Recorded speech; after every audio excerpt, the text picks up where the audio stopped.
Hello guys, எல்லாருக்கும் வணக்கம். இன்றைக்கி நம்ம பார்ட் 2 பார்க்க போகிறோம். கச்சிதாம் ஒன் டே ஃபுல்லாக முடிஞ்சு அங்கேருந்து திருப்பி மோர் தென் ஒரு அரௌண்டு 90 கிலோமீட்டர் மேலே போனோன்னா ஒரு 5-6 பிளேசஸ் இருக்குது.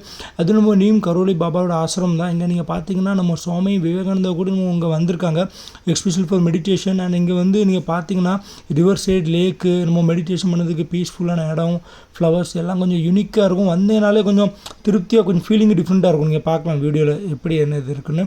அது போக இங்கே நீங்கள் ரீச் ஆகணுன்னா நீங்கள் கச்சிதாம் முடித்தோடனே நெக்ஸ்ட் டே நீங்கள் ஷேரிங்கில் டாக்ஸி பண்ணால் போகிறோம். மோர் தென் 90 100 கிலோமீட்டர்ஸ் மேலே கூட்டி போவாங்க. அங்கே ஜோகேஸ்வர் டெம்பிள் இருக்குது லாஸ்ட்டு. இன்பிட்வீன் 5 பாயிண்ட் இருக்குது. 5 பாயிண்ட் உங்களுக்கு கிளியராக காட்டுவாங்க. இந்த இடத்துல நீங்கள் பார்த்தீங்கன்னா அந்த மரம் வந்து கொஞ்சம் யூனிக்காக இருக்கும். அந்த மரம் நீங்கள் பார்த்துட்டே இருக்கீங்க.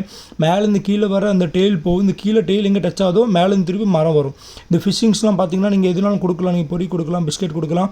அவ்வளோ ஃபிஷ்ஷு 100 கிடையாது, 10 கிடையாது, லட்சம் திருப்பி மேலே இருக்கலாம். அவ்வளோ ஃபிஷ்ஷு கொஞ்சம் யூனிக்காக இருக்கும். சவுண்ட்லாம் ஃபுல்லாகவே.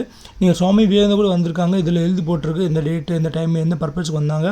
இன் ஃபியூச்சர் நீங்களும் பிளான் போட்டிங்கன்னா உங்கள் ஃப்ரெண்ட்ஸோட நயன்தால், கச்சிதாம், ஜோகேஸ்வரா பிளான் பண்ணுங்கள். யூனிக்காக டிஃப்ரெண்ட்டாக இருக்கும். திருப்பி அடுத்த பாட்டுக்கு நம்ம சேனல் வந்து சப்ஸ்கிரைப் பண்ணிக்கிறங்க, சப்போர்ட் பண்ணுங்கள். Thank you so much.